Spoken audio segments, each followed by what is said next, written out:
Tanong ko na lang po ulit si Michael. Ano ba talaga, Tol? Ako bilib ako sa isang salita ni General Katapang dahil sinabi niya sa amin na kahit anong mangyari, puproteksyonan ka niya. At nagulat ako, buhay ka pa. Oo, talagang maraming salamat, sir. At mayroon kayong isang salita. Kasi yung ginawa mo sa panahon namin, totoo yung sinabi mo. Pag ganyan ang ginawa mo, pinirwisyo mo yung buong populasyon. Medyo madidisgrasya ka, Michael. Eh sana, tanawin mo yan na utang na loob mo sa bureau.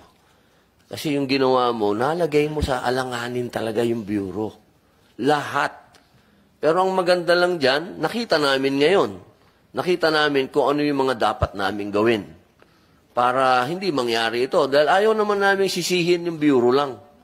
Sa totoo lang, ngayon, narinig namin, 51,000 na. 51,000 ang populasyon.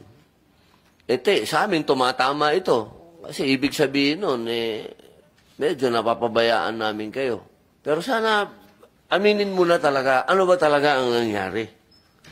Ano ba talaga? Total, naiipit pa tong gwardiya.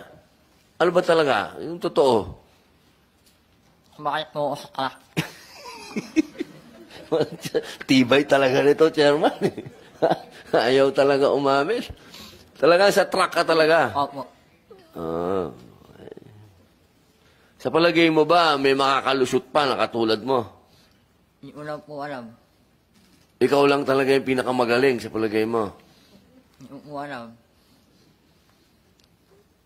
Pero talaga, alam mo, Michael, nahirap talaga maniwala doon sa sinasabi mo eh. Pero ganun talaga, ayaw mong umamin. Alam mo naman madadagdagan ka ng sintensya dyan. Opo.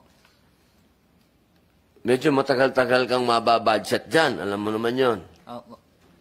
Ayaw mong maging witness namin para sabihin mo kung ano yung mga kalokohan dyan. Baka makatulong sa'yo si Senator Tolentino. Baka hindi ka na makasuhan kung tutulong ka sa amin. Para po kayo. Ha? Bahala ka na daw. Si Senator Padilla nagtatanong eh.